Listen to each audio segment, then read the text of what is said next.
Primeira instrução ele dá nos versículos 5, 6, 7, tá? E o 8. Quando ele diz assim, se você olhar na sua Bíblia, eu estou, para a gente ganhar tempo, a gente tem sempre o texto aqui na frente, mas você depois pode olhar em casa. Mateus capítulo 5 começa lá. E quando vocês orarem, quando orardes, não sereis como os hipócritas, porque gostam de orar em pé nas sinagogas e nos cantos das praças, para serem vistos dos homens. Em verdade vos digo, eles já receberam a recompensa. Tu, porém, ele estava falando então para aquelas pessoas que estavam lá, ouvindo o sermão dele lá no monte. Para você que está ouvindo, entra no teu quarto, fecha a porta, orarás a teu pai que está em secreto, e teu pai, que vem em secreto, te recompensará. E orando não useis em vãs repetições como os gentios, porque eles presumem que pelo seu muito falar serão ouvidos. Não vos assemelheis, pois, a eles, porque Deus, o vosso Pai, sabe do que tendes necessidade antes que lhe pensais. Que nem está nessa foto aqui simbolizado, vai no seu quarto e ora. Você não precisa fazer como aqueles hipócritas faziam. Desse texto aqui a gente pode tirar alguns ensinamentos. Primeira conclusão: não ser hipócrita. Deus exige de você sinceridade e lealdade. Tentar ser hipócrita com Deus, ser falso, ser mentiroso, não cola. Deus é Deus de verdade, não é Deus de mentira. Aleluia, Deus. Então você não conseguirá nunca enganar a Deus, porque Ele é onisciente, Ele sabe tudo. Então não tente ser falso com Deus. Não tente fazer uma oração para enganar a Deus. Ele exige que você seja sincero e leal a Ele. Segunda conclusão: oração é para com Deus e não é um espetáculo para homens. Você lembra lá que nós lemos que alguns fazem para serem vistos pelos homens. E o que Deus quer? Não, Ele não quer que você seja que seja um show, né? Que seja um espetáculo para homens. Você está falando com Deus, você não está falando para homens. Próxima conclusão: a oração é um momento de relacionamento íntimo entre o crente e Deus. Você não está falando ao vento, você não está falando com uma parede. Quando você ora a Deus, Ele fala e Ele ouve sinceramente você. Mas eu tenho dificuldade, como é que é? Gente, intimidade é quando você fala com um amigo, quando você fala com alguém conhecido, não com alguém que você nunca viu, alguém que você não tem a menor ideia de quem seja. Quando eu converso com um amigo meu sobre algum problema, sobre alguma alegria, sobre alguma coisa que aconteceu comigo, eu estou conversando diretamente. Eu sei a linguagem que nós falamos é a mesma, ele sabe, ele responde, né? Existe um livro muito interessante que depois vocês podem ler no futuro, chamado Refúgio Secreto, onde a autora ela traz, e nunca vou esquecer esse exemplo, como a mesma oração, eu falei que a gente fala com Deus e Deus também pode falar com a gente na oração. Você vai falar, talvez você nunca ouviu a voz de Deus, mas Ele fala rápido ao coração. Aquela moça, depois da Segunda Guerra, estava tentando levar relógios suíços para a Holanda, que tinha sido devastada pelos alemães, pela guerra lá que teve com a invasão e tudo mais dos aliados. Havia uma situação de necessidade e encomendaram a ela: traga-nos alguns relógios para a gente poder trabalhar aqui, a gente poder vender e fazer dinheiro. E ela trouxe esses relógios, colocou na sua bolsa, estava eu acho que era no aeroplano, que ela estava num avião, né? E ela começou a orar: Senhor, me ajuda a contrabande. Peraí, não posso pedir para contrabandear. Contrabando é uma coisa ilegal. Naquela mesma hora, Deus estava corrigindo as palavras que ela ia orar. Por isso que eu digo, você tem que ter um diálogo, porque Deus, no momento que você está falando intimamente, você não vai falar uma besteira e vai falar: acho que enganei a Deus. Por exemplo, alguém pode chegar: Deus, me ajude a enganar a professora quando eu estou fazendo uma prova. É complicado. Já vi uma pessoa falar: eu sou ateu, graças a Deus. Também esse é um dito popular. Mas na realidade, o que nós queremos dizer, quando você começa a orar a Deus e você conhece a palavra de Deus, as suas palavras no meio da oração já são provadas, e às vezes você vai ver que elas são corrigidas no meio da oração por Deus, porque você tem um relacionamento íntimo com Deus, e Ele já fala com você através da palavra dele na oração. Não conheço ninguém que sirva a Deus realmente orar para poder pecar. Ah, Senhor, faça com que aquela moça naquela janela abra e eu possa vê-la, quer dizer, o homem fica tentado. Você não vê um cristão orar, porque sabe que Jesus está lá e fala, isto não é para você. Ah, Jesus, me ajuda a tapear meus pais. Tenta fazer isso, você vai ver o que o Espírito Santo vai te falar. Ele vai dizer, não dá. Isso não é o que Deus quer. E se você tem um relacionamento íntimo com Deus, você não vai tê-lo. Orações têm recompensa, ou seja, tem resposta. Normalmente a gente ensina que as respostas de Deus são sim, não e espere um pouquinho.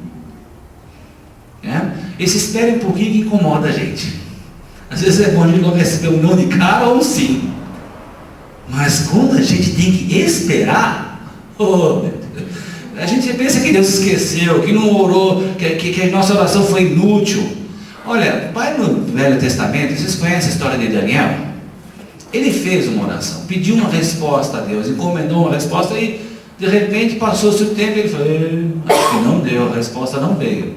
Até que um dia aparece na frente um arcanjo, né? Agora me fala, Miguel, né? Não. Aparece ali um anjo, depois vocês podem ir lá no texto, agora me falhou a memória. E esse anjo fala, olha, tua oração foi atendida já no primeiro dia. Aí o Daniel, mas demorou tanto tempo. Você não está... Porque eu orei isso há umas 3 semanas atrás. Por que só agora você chegou com a resposta? Daniel, é que eu recebi de Deus aqui a resposta para te entregar, só que no meio do caminho, o diabo mandou um monte de anjos e foi uma peleja terrível para poder me desvencilhar deles e chegar aqui. Às vezes, existe alguma coisa que está atrapalhando no meio do caminho. No caso, aqui nós vemos que em Daniel foi uma peleja de anjo contra um demônio. E a luta foi brava, porque durou vários dias, quer dizer, não foi uma coisinha de rapidez, foi de vários dias. É só ir lá em Daniel e ler.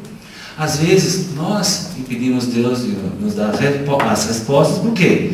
Porque não lemos a palavra dele, porque não frequentamos o culto, porque não trocamos as informações com as pessoas corretas de confiança, porque às vezes nós dificultamos as coisas para Deus.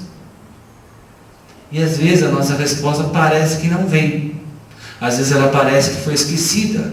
Mas aqui a palavra diz o que em Mateus lá? Que sempre há uma resposta. Se você vai gostar da resposta não, isso é outra coisa. A gente sempre gostaria de orar a Deus e um sim vir. Mas às vezes vem um não. E às vezes vem também um, quem sabe daqui a alguns anos. Eu fico brincando, né? A Karen fica orando aí, já querendo saber com quem ela vai casar. Eu falo, espera alguns anos. Agora não. Está muito cedo para ver essa resposta. Ai, Deus me ajuda, porque como pai é complicado. Se recebesse uma resposta já agora, eu falo, tudo bem. Mas como ela já está autorizada a namorar só com 25 anos, eu estou Será que ela vai me obedecer? Vamos lá. Outra conclusão que nós temos no trecho. Vãs repetições são inúteis e não devem ocorrer. Vãs repetições não é o que Deus quer. Ele diz lá, porque os gentios oram repetidamente, porque eles acham, olha, porque eu muito orei, eu vou ser atendido. Tá? Existem religiões que ensinam, ora 100 vezes uma coisa, ora 1000 vezes uma coisa, aí quando você chegar na 1001, você vai ver que você vai ser atendido. Quer dizer, pela quantidade, isso não é o que Deus quer. Vãs repetições não é aquilo que nós devemos praticar. Nossa oração não deve ser vã. Ok? E Deus sabe de antemão o que iremos pedir. Você mal começa a orar, Deus já sabe, já sei o que vai sair da boca do Renato. Já vai chorar que está de novo desempregado, que precisa de um emprego, já está de novo chorando porque está faltando alguma coisa, porque precisa isso, ou porque ele quer louvar, ou porque ele quer interceder por alguém. Deus sabe tudo. Aleluia. E Ele não está preso ao nosso tempo, que Ele tem que esperar você falar para Ele saber o que vai acontecer, o que vai sair da tua boca. Ele já sabe primeiro tudo que você vai falar e tudo que vai acontecer. Mas Ele quer que você se dirija a Ele em oração, sim. Ok?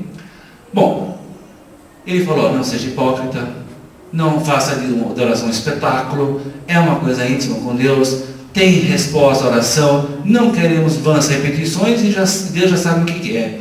Somente depois que ele falou tudo isso é que ele vai ensinar agora a oração do Pai Nosso. Então, ao vermos essa oração, temos que lembrar de todas essas advertências que foram feitas antes. E isso não vale só para a oração do Pai Nosso, vale para uma oração que a gente faça aqui espontaneamente também, tá?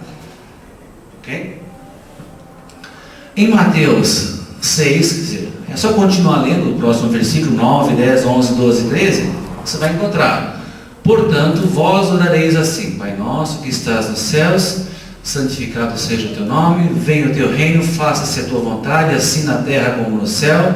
O pão nosso de cada dia dá-nos hoje, e perdoa-nos as nossas dívidas, assim como nós temos perdoado aos nossos devedores. E não nos deixes cair em tentação, mas livra-nos do mal, pois teu é o reino, o poder e a glória para sempre.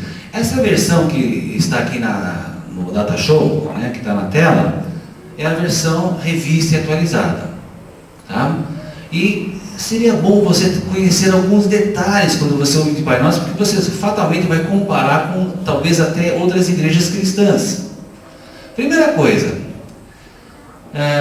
nós estamos tratando aqui a Deus como tu seria a segunda pessoa, seria falar você, tá? Então não é um tratamento vós, que alguns usam, que não está errado, pode usar vós também, mas nós dirigimos a Deus de uma forma íntima, então nós falamos você, ou tu, como está aqui nessa versão. Outra coisa, estão percebendo que tem lá no verso 13 alguma coisa entre colchetes? Colchete é, começa lá, antes do pois, e vai até o amém, não é isso? Sabe, alguém já disse para você o que significa esse colchete? Significa que é o seguinte: aqueles que traduziram a Bíblia para nós, para o português, eles têm vários textos copiados. O original não existe mais. Infelizmente o original foi-se, o tempo consumiu. Mas aí pessoas que faziam as cópias, os copistas, foram fazendo as cópias. Em alguns trechos, aquilo que está em colchete não aparecia. Por isso que você tem, por exemplo, na Igreja Católica que não se fala essa parte final. Mas nós evangélicos, e aí estou falando de todos os evangélicos que eu conheço até hoje, falamos essa parte, porque nós aceitamos essa parte sim. Mas se eles não oram, não quer dizer que eles não sabem tudo, eles cortaram a Bíblia. É que às vezes na Bíblia deles a parte que está de colchete não está lá. É só isso. Tá bom? E às vezes existe existe às vezes uma questão de tradução de português. O que nós podemos ter aqui, ó? Faça-se a tua vontade. Eu, por exemplo, não falo faça-se a tua vontade, eu falo seja feita a tua vontade, que é uma versão que está na Bíblia corrigida. Então, às vezes as igrejas chegaram e fizeram um pouco daqui, um pouco dali, e temos a versão que foi aquela que eu li no começo para vocês, e em cima da qual nós vamos estar trabalhando.